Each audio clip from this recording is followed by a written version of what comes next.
नमस्कार, इन भारत देख रहे हैं आप और मैं हूं आपके साथ कृतिका सूर्यवंशी। बुलेटिन की शुरुआत करते हैं आगरा से, जहां शिक्षा अधिकारियों की लचर व्यवस्था और अनदेखी के चलते बच्चों के भविष्य खतरे में है, क्योंकि यहां बेसिक प्राथमिक विद्यालय में कक्षा 3 के बच्चे जोड़ घटाव और कक्षा 8 के बच्चे आशीर्वाद तक लिखने में विफल दिखाई दे रहे हैं। एक तरफ सरकार निपुण योजना के माध्यम से 3 से 9 वर्ष की आयु के वर्ग के बच्चों की सीखने की जरूरत को पूरा करना चाहती है, जिसका लक्ष्य है कि देश का प्रत्येक बच्चा 2026-27 तक ग्रेड 3 के अंत तक मूलभूत साक्षरता और संख्या गणना कौशल आवश्यक रूप से प्राप्त कर सके। लेकिन इस लक्ष्य से शाहगंज प्राथमिक विद्यालय के बच्चे कोसों दूर खड़े दिखाई दे रहे हैं। वहीं जब विद्यालय के शिक्षक से इसके बारे में पूछा गया तो उन्होंने स्कूल में अध्यापकों की कमी को बताकर अपना पल्ला झाड़ लिया।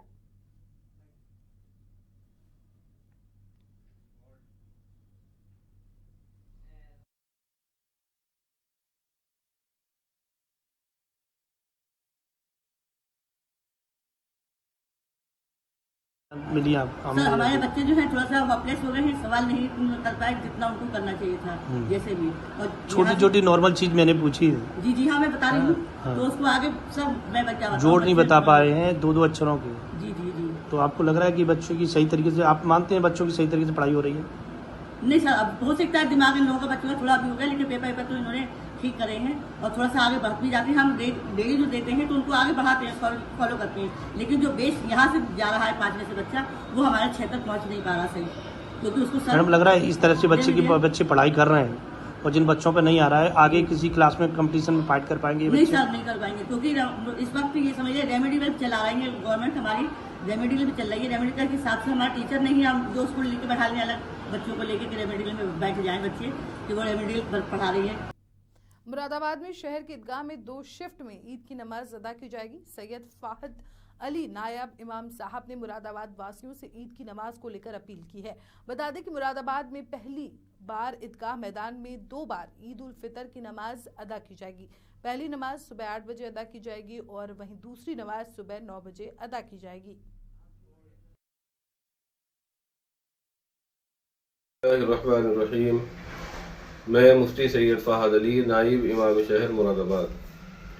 हुकूमत की गाइडलाइन के हिसाब से सड़कों पर नमाज पढ़ने पर पाबंदी है, इसलिए मशवरे के बाद ये बात तय की गई है कि इस साल मुरादाबाद की ईदगाह में 2 नमाजें अदा की जाएंगी।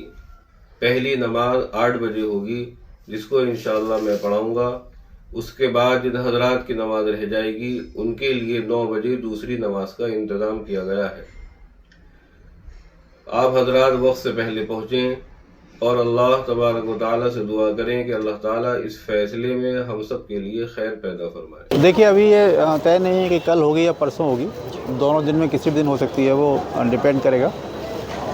लेकिन इस बार हमारी ईदगाह कमेटी और शहर इमाम साहब और शहर के तमाम जो मौजूद लोग हैं उनके साथ हम लोगों ने कई बार वार्ता की, और जैसा कि सुप्रीम कोर्ट की गाइडलाइंस भी थी और हमारे शासन के निर्देश भी थे कि हमारे जो रास्ते हैं उनको हम लोग जो ट्रैफिक है और उसके लिए खोल के रखा जाए, और जो नमाजी हैं वो ईदगाह परिसर के अंदर नमाज़ करें।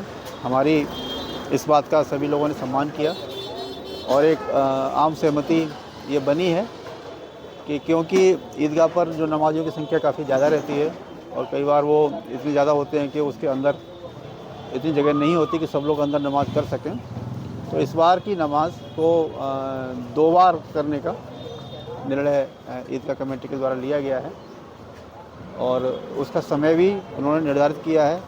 जैसे पहली जो नमाज है वो 8 बजे और उसके 1 घंटे के अंतराल के बाद दूसरी नमाज 9 बजे की व्यवस्था यहाँ की गई है। उसको लेके जो बाकी व्यवस्थाएं होती हैं, हम लोग यहाँ भी आए थे, मेरे साथ एडीएम सिटी मैडम भी हैं, और जो यहाँ पर क्या हमारा एग्जिट प्लान रहेगा और बाकी व्यवस्थाएं कैसे रहेंगी, लोगों तक हमारी बात पहुँच जाए, इस सब को लेके अभी पुनः हम लोगों ने बात की थी। मुख्तार अंसारी के बेटे अब्बास अंसारी को लेकर पुलिस टीम कासगंज जेल से गाजीपुर जेल के लिए रवाना हो गई। अब्बास अंसारी को गाजीपुर के लिए रवाना किया गया, जहां वो पिता मुख्तार अंसारी की कब्र पर फतीहा पढ़ेंगे। सुप्रीम कोर्ट के आदेश के बाद मुख्तार अंसारी के बेटे अब्बास अंसारी को जेल प्रशासन कासगंज से गाजीपुर लेकर गए।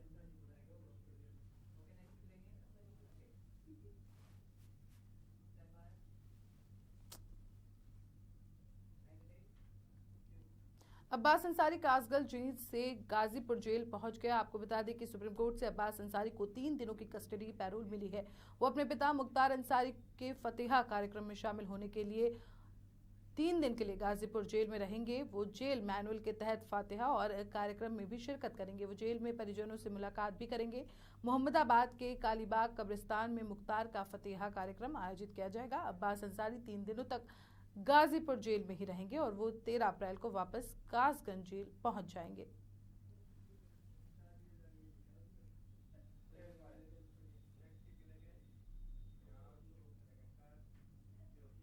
बिजनौर के थाना अफजलगढ़ के NH 74 स्थित ग्राम शिवपुरी का मामला है, जहां पर होटल के मालिकों को दबंगों से खाने के पैसे मांगना भारी पड़ गया। आपको बता दें कि दबंगों ने होटल के कर्मचारियों के साथ मारपीट की। वहीं मारपीट से होटल में काम करने वाले कई लोग घायल हो गए। मारपीट का वीडियो सोशल मीडिया पर वायरल हो रहा है। पुलिस ने मौके पर पहुंचकर दबंगों के खिलाफ मुकदमा दर्ज कर लिया है। फिलहाल सभी आरोपियों की तलाश जारी है।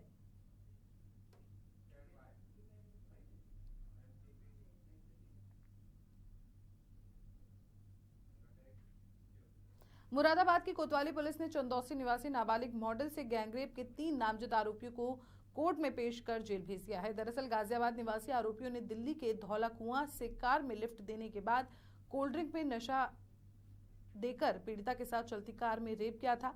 बाद में उसे मुरादाबाद के कोतवाली सदर इलाके के एक गेस्ट हाउस में छोड़कर भाग गए थे। तीनों आरोपी बड़ी बिल्डिंगों में अग्निशमन उपकरण लगाने का काम करते हैं।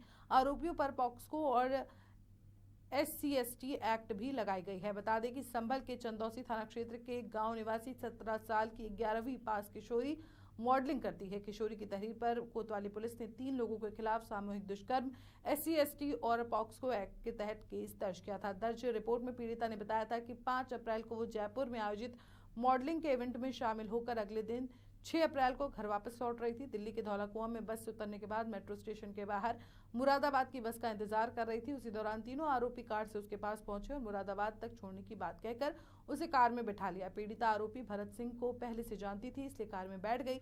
बाद में आरोपियों ने पीड़िता को नशीली कोल्ड ड्रिंक पिलाई, जिससे वो बेसुध हो गई, जिसका फायदा उठाकर चलती कार में भरत और अनिल ने बारी बारी से उसके साथ दुष्कर्म की घटना को अंजाम दिया और इस दौरान सोनू कार चलाता रहा।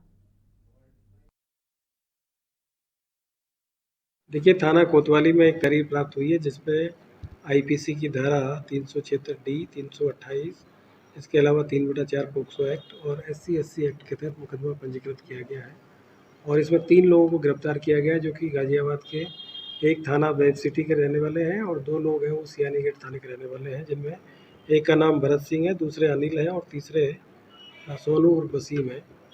और पीड़िता के द्वारा ये आरोप लगाया गया है कि वो किसी काम से गाजियाबाद में गई हुई थी किसी कार्यक्रम में और जब वो वापस लौट रही थी तो इन लोगों के से उन्होंने लिफ्ट लिया और इन लोगों ने उनको रास्ते में कुछ नशीला जो पेय पदार्थ है वो पिला दिया और उसके बाद में कहीं पर ले जाके उनके साथ में इन्होंने गलत काम किया और इसी पर उन्होंने आरोप लगाया, जिस पर इन 3 लोगों को थाना कोतवाली के अंतर्गत गिरफ्तार किया गया है और साथ ही साथ जो महिला है, जो पीड़िता है, उनका मेडिकल और 164 की जो कार्रवाई है वो कराई जा रही है और आगे इसमें विधिक कार्रवाई की जा रही है।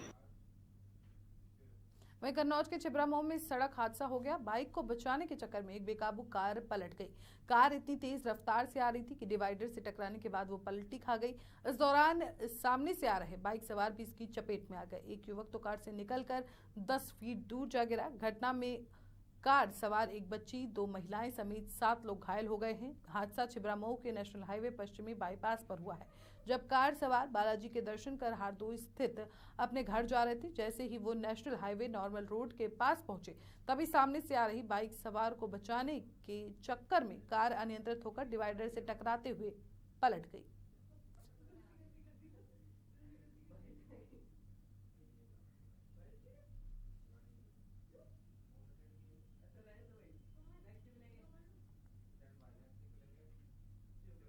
उत्तर प्रदेश के मुरादाबाद के मूड़ा पांडे थाना क्षेत्र के मंझर समदा खाता गांव में 1 महीने पहले हुई विवाहिता की मौत के बाद मायके वालों ने शिकायत दर्ज करवाकर शव को पोस्टमार्टम के लिए कब्र से बाहर निकलवाया है। आपको बता दें कि महीने पहले संदिग्ध परिस्थितियों में विवाहित शबाना की मौत हो गई थी, जिसको लेकर लड़की पक्ष ने थाने में शिकायत दर्ज कराई थी। मामले पर मृतका के भाई का कहना है कि उनको बीती 7 मार्च को सूचना मिली कि उनकी बहन की बिजली का करंट लगने से मौत हो गई है, जिसका कफन कर दिया गया था। मृतका के भाई ने जब ससुराल वालों से घटना की जानकारी लेनी चाही तो ससुराल वालों ने कोई बातचीत नहीं की।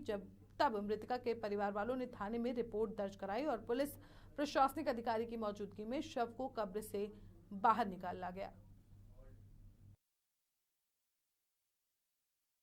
इससे जमीन से निकलवाकर पोस्टमार्टम कराने की कार्रवाई हेतु जो है वो सौंपा गया है, नामित किया है। डेड बॉडी किस व्यक्ति की है, महिला की है? शबाना पत्नी मुबारक अली पुत्री शौकत अली निवासी ग्राम अटरिया थाना कोतवाली जिला रामपुर। अच्छा, कौन सा गांव है सर ये और क्या? ये तो खाता समदा राम सहायक मजरा। क्या डेड बॉडी को बाहर निकाल लिया गया? बाहर निकाली। किस तरीके की कार्रवाई आगे की जा रही है? अगर इसकी पोस्टमार्टम हो, पोस्टमार्टम के बाद जो भी अनुसार कार्रवाई की जाएगी।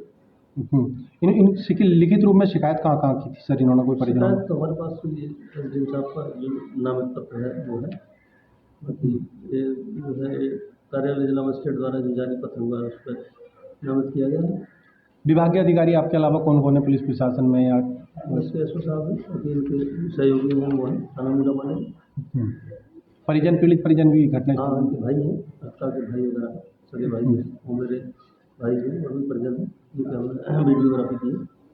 आगे की कार्रवाई किस तरीके से होगी क्योंकि डेड बॉडी को भेजा? जो भी अनुसार होगी, अभी नियम में आता है, जो भी धाराएं इन पर लगी है। ये जो गांव है कथा इसमें हुई थी। अब इसमें इनके आपस में विवाद चलता रहता था। अब जो जिसकी जानकारी हमें ज़्यादातर मिल भी ना पाई थी, वो मिली भी तो हम नज़रअंदाज इसमें है कि आपस में होती है थोड़ी बहुत। तो उसके बाद हमें एक दिन फ़ोन आता है कि उसके करंट से पकड़ के मौत हो गई। करंट से उसको पकड़ लिया है, बिजली ने पकड़ लिया है, उसकी मौत हो गई है। ताकि जब जिसके उसके लड़की के ससुराल वालों ने बताया भी नहीं, किसी और ने फ़ोन करके बताया। तो हम लोग आप पहुँचे वहाँ पे, देखा तो हमने कहा भी करंट का नहीं है, तो बोले नहीं आग लग गई थी, ये था। गांव वालों ने सबने उनके समर्थन में इस तरह की बातें करनी, ये ऐसी बात है और ये है वो है। अब वो बहन का मामला था, ज़्यादा देख भी नहीं पाए थे, चेहरा देखते थे और हट जाते थे, जैसे भी जो भी था मामला ऐसे हुआ। अब उसके बाद हमारे पास सोशल मीडिया पे फ़ोटो वगैरह आए तो हमने देखा कि ये तो ना जलुई है, ना इस हिसाब की करंट का तो कोई सवाल ही नहीं होता जिससे इस तरह से जल जाए। मेरे साथ इस बुलेटिन में इतना ही। देश और दुनिया की तमाम बड़ी खबरों के लिए देखते रहिए एन भारत।